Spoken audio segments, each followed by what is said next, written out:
In the dating market here in Suzhou, men have become extremely realistic. Just a few days ago, a woman born in 1991 with a master's degree was directly rejected. She said that this year she bought an apartment in Suzhou through a mortgage. After many years of hard work and perseverance, her annual salary now exceeds 300,000 yuan.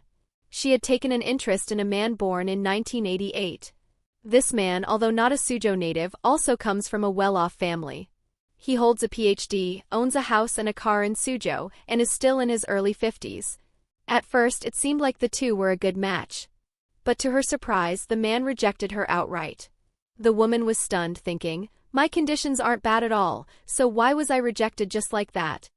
The man explained, he only wants to date a woman born after 1995. He doesn't care about her income, family background, or education. He doesn't want the woman to own property, especially not a mortgaged one. So what do you think? Are men today being too realistic when choosing a partner? A new trend has emerged near Shanghai. Local men are now following what's being called the 3 no's when it comes to dating women. Shanghai women are shocked, some even devastated. Why, you ask? Not long ago, a well-qualified Shanghai guy came to me asking for help finding a partner. But he had 3 very specific conditions. He won't meet women over 30. He won't meet women who ask for a bride price or dowry. He won't meet women who suggest having dinner on the first date. This guy is 1.80 m tall, 29 years old, good-looking, and has a stable job. He said that even if a woman is a Shanghai local, if she meets any of those 3 criteria, he's not interested at all.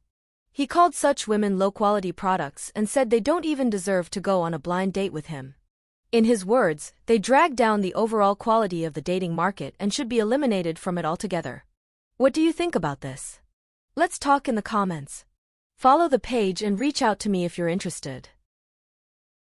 China's single population has already surpassed 240 million. The country is entering a super single era. According to demographic statistics, by 2022, China already had more than 240 million single people. By the end of 2024, that number could easily reach 300 million, meaning roughly 1 in every 4 Chinese people will be single. Of course, that figure includes the elderly and children, so I did a breakdown by age. I found that among people aged *20 to 49, the prime age for marriage, there are already 134 million singles. And in some age groups, the single rate is shockingly high. For example, the unmarried rate among those aged 25 to 29 is 51.3%, and in cities, the proportion of singles around 30 years old has already reached 30.7%. So basically, if you grab a random person in their 32nd off the street and ask if they're single, there's a 1 in 3 chance they'll say yes. Many might ask, why don't young people want to get married anymore? Some say it's because of poverty. Others blame the rise in female consciousness. While researching this topic, I came across 2 very interesting data points. 1. The male-to-female ratio in large cities. 2. The gender ratio on university campuses. Let's start with the cities. Contrary to what you might read online that China has far more men than women in major cities, it's actually the opposite. According to data from 2020, in Beijing, there are 110,000 more women than men with local residency. In Shanghai, there are 160,000 more women. In cities like Shenzhen, Hangzhou, Chengdu, and Xiamen, it's the same. Women outnumber men. Don't believe it? Take a walk through any major city. In the subway, gyms, and on the streets, there's no shortage of young women. You don't even need statistics, your eyes will confirm it. I once read a report that said 73% of women in China choose to live in cities, while only 69% of men do. That small gap explains why, despite there being more men in the total population, women dominate in urban areas. So why do so many women want to live in big cities? To understand that, we need to look at the second piece of data, the gender ratio in universities. According to the Ministry of Education, in 2015, women outnumbered men in postgraduate programs by 70,000 and in undergraduate programs by 970,000. And the trend is only accelerating. Since the 2022, in nearly every university across China, vocational, undergraduate, or graduate women have overwhelmingly outnumbered men. That's millions more women every year. After a few years, the gap becomes massive. To confirm this, I visited Wuhan, the city with the largest student population in China. Aside from a few engineering schools, most universities had significantly more women than men. In schools focused on the humanities, the number of women is often twice that of men. Walk into a cafeteria or library, and you'll see a sea of young, beautiful female students. So why is this happening? Based on my research, there are 3 key reasons. 1. Early brain development. Girls mature 1 to 3 years earlier than boys. This is scientifically proven. That's why in elementary and middle school, most top students are girls. 2. Behavioral differences. Boys are generally more active and easily distracted. Girls tend to be more mature and focused. Look around, most boys spend breaks playing sports or video games, while girls are usually quietly studying. 3. Traditional family roles. In China, family assets typically go to the sons. Girls, especially those with younger brothers, know from a young age that they'll have to build their future alone. For many, studying is their only path forward. These factors result in female domination on college campuses. And that creates a new problem: not enough suitable male partners. Let's take a look at Hong Kong. In the 1982nd and 1992nd, Hong Kong's education system assigned school placements separately for boys and girls. Boys competed with boys, girls with girls. This was because experts believed it was unfair to have girls and boys of the same age competing, as girls mature earlier. That system lasted for over 20 years, but in 2002, under pressure from feminists, it was changed. Boys and girls were grouped together. And then, a strange thing happened. Top schools became overwhelmingly female, practically turning into all girls' schools, and lower-tier schools were full of boys. In the workforce, women started to earn more, and many began to look down on men their own age, leading to plummeting marriage and birth rates. The government tried to reverse the change, but every time they suggested going back to separate admissions, they were blocked by feminist groups. In the end, nothing changed. And now, mainland China is following the same script. Because of differences in development between the sexes, many boys are filtered out during high school entrance exams. Then, another wave gets eliminated during college entrance exams. In the end, universities have far more women than men. With so many women in higher education, it's getting harder for them to find suitable partners. Imagine this. You're a girl from the countryside. You studied for over a decade, made it into university, completed a graduate degree. What kind of partner would you want? Women with higher education naturally have higher income and broader perspectives. So at the very least, they want someone with the same level of education.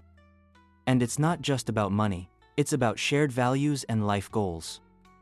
In traditional Chinese culture, women often look up in relationships.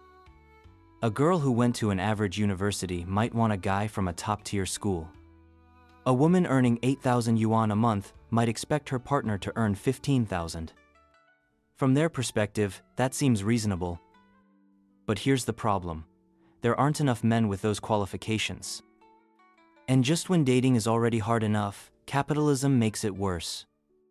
Online, people are constantly exposed to slogans like, "Real men pay the bills. If he loves you, he'll give you his credit card. Everyone makes over 10 Kelvin a month. Millionaires are everywhere." Then come the consumer-driven holidays. White Day, Qixi Festival, Goddess Day, etc.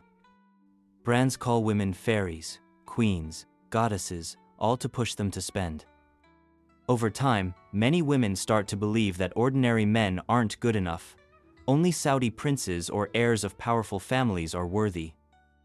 As expectations rise, the market just doesn't have enough high-quality men. So what happens? Women flock to big cities because princes and heirs aren't hanging around small towns. If they want better options, they have to try their luck in major cities.